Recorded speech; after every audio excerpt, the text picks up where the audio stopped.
You are listening to an American Free Press podcast. Joining me on the line is former Arizona Sheriff Richard I. Mack. Sheriff, thanks for joining us again today. Well, thanks for having me on. I really appreciate it. Most folks who are listening to this are probably familiar with who Sheriff Mack is. If you're not, there are some links provided here on this web interview where you can click into and listen to a lot about what brought the sheriff into the fore. Primarily, it was his lawsuit against the Brady Bill, which he won. It went all the way to the Supreme Court, and it was found that Sheriff Mack was right. It was unconstitutional. Did they come to that conclusion, Sheriff? Well, even the idea and the attempt at the legislation was unconstitutional, and the case went much broader than I ever imagined, because it said not only can they not do this, they can't command state officers or any officers of the political subdivisions of the state to do anything. We are not subject to federal direction. That's actually a quote from the case. The United States Supreme Court saying, quote, that the federal government only has discrete enumerated powers and that we are not, as states or as state officials, subject to federal direction. It's the most powerful 10th Amendment decision in the history of the country. And so now it provides, even Justice Scalia, who wrote it, provides the solution to the tyranny that's going on today. Do any of your listeners or anybody else in America have any semblance of a belief at all, even a fraction of a belief, that Washington, D.C. is going to stop the corruption of the IRS? The IRS has been corrupt and doing much worse than this for decades. In 1997, Jennifer Long, an IRS whistleblower, an IRS agent, testified before Congress, along with other agents, that the IRS routinely fabricates evidence against American citizens, and that most of them can't afford to fight it, so they just pay it, or they run and hide, or they go to jail, or some even committed suicide. American citizens committing suicide to get out from underneath the ruthlessness of the IRS. Did Congress do anything about it? Absolutely not. And both the Republicans and Democrats in Washington have been complicit in allowing the IRS to become this rogue, Gestapo-like organization. My question is, who should really stop this? Who is the ultimate authority in your county to stop government criminality? Now, for heaven's sakes, how about the very person that you voted for who promised you in God's name that they would uphold and defend, protect, and preserve your God-given rights as detailed in the Bill of Rights and the Constitution? That being your sheriff, the chief of police has the same obligation, the police officers have the same obligation, county commissioner, city council. All of them are supposed to do what James Madison said, and that is erect the barriers against the federal government. So that's kind of the subtitle of our convention that we're having in St. Charles, Missouri on May 31st. So we will provide the evidence. Any citizen can attend. Any public official can attend. It's getting late, so you need to get rolling. You need to get registered. So you still have time to get there. All public officials are free. So any public official, you get there, we will let you in free of charge. Your meals are taken care of. Your hotel, if you need a hotel room, we'll take care of that for you. Citizens, you got to get your own hotel, and it costs you $100. And that helps pay for the other officials who really need to be there also. It's open to the public. It's an absolute miraculous solution to what's going on today. We're not just there spouting off our opinions. We will give you the plan of action. We will show you the evidence. We will show you the proof that what we're talking about is true, that the ultimate check and balance on federal criminality, on federal tyranny, on federal overreach is the state. It's state sovereignty. It's states' rights. It's a 10th Amendment. We will show you the evidence of all of this, and you will leave there empowered and ready to go to battle in a peaceful and effective solution for taking back America. Sheriff, you absolutely and unequivocally and undeniably have a way with words. Thank you for that wonderful explanation. I love listening to when you speak because I learn so much. I just sit back and take it all in. That's great stuff. Much, much, much more effective than if I tried to do it.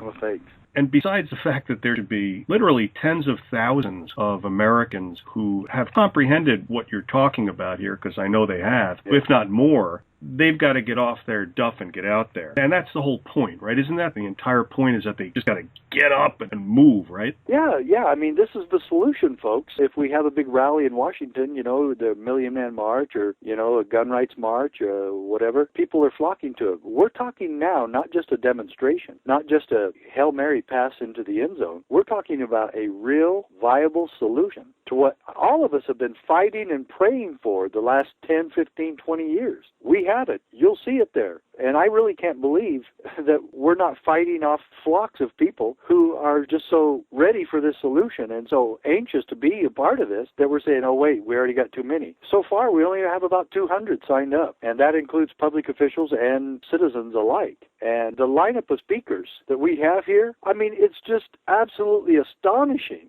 Congressman Steve Stockman from Texas, the current Ron Paul of the country, and Sheriff David A. Clark Jr. from Milwaukee, and Larry Pratt from Gun Owners of America, Stuart Rhodes from Oath Keepers, yours truly from CSPOA, Peggy Littleton, a county commissioner. We have Joe Wolverton, a constitutional lawyer, Michael Perutka from the Institute on the Constitution, Sheriff Jeff Christopher, who's being attacked in Delaware by Vice President Biden's son, who's the Attorney General there, Beau Biden, and how they're trying to destroy the office of sheriff all across the country. Now they're doing it in Missouri, right there in St. Charles County. They're putting the county manager in charge of selecting the sheriff instead of having the people elect the sheriff.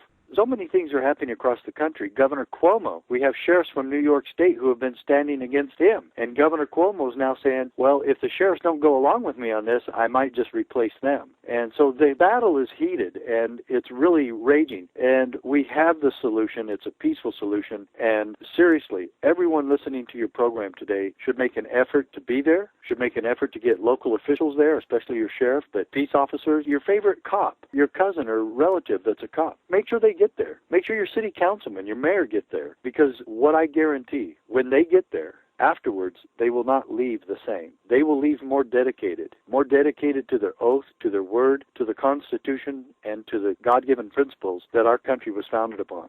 So everybody should make a point to donate to us, be there yourself, or get somebody else there, or do all three. And I should have mentioned this earlier, but you are the founder and president and everything else, like we said before the interview, of the CSPOA, which is the Constitutional Sheriff and Peace Officers Association. And you've had, what, about 3? This will be our third one, and they've just been fantastic. Okay. And the one before was in Las Vegas, right? Last year? Uh-huh. How many attended that one? So far, between the two, there's been about 250 that have attended. This will be our biggest one, but we're still wondering why we're not beating people off with a stick that are trying to get into this, because this is the solution. This is the saving of America. If this doesn't work, there's nothing else there, unless you think voting for another Democrat or Republican in Washington is going to change something. I mean, that's a joke. That is a joke. It really is a joke. I'm sorry. And we're watching this joke process with the IRS right now in these hearings. But if anybody's interested, and I already know you're interested, get up and get going. We can't have you thinking that standing and cheering the parade as it goes by is going to be working this time. It's not.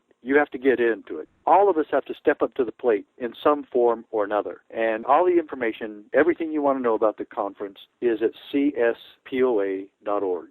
If somebody can't understand that if a governor like Cuomo is saying, well, if they don't agree with this and I'm just going to replace them, but what about the fact that they were voted in by the public? Does Cuomo care about that? Yeah, I don't think he does. It's obvious he doesn't care about the oath of office. He doesn't care about the Constitution. He has his political agenda, and he's not going to let anything or anybody get in the way. And that's exactly what the sheriffs in New York are doing. They're getting in the way. That's exactly what they should be doing. That's what their oath of office requires. This is an example, though. You can see sheriffs all over the country now standing and being counted. And on our website, there's over 450 sheriffs who have signed on to stand against the gun control proposed by Barack Obama. And that's out of over 3,000, right? Yes. That's pretty substantial, because if you think about it, if there's about, how many sheriffs? About 3,600, 3,000? I don't know the exact. There's 3,100. 3,100. Yeah. Obviously, 10% of that is 310. You've got over 10% of the sheriffs who have not only been made aware of CSPOA, but they've decided to align with CSPOA. It's only a matter of time, I think, that you might have all of them. We won't get all of them because the big city Democrat liberal hitchman, for the Democratic Party or for the president, we won't get those. But we'll really have our goal set on getting at least 1,000.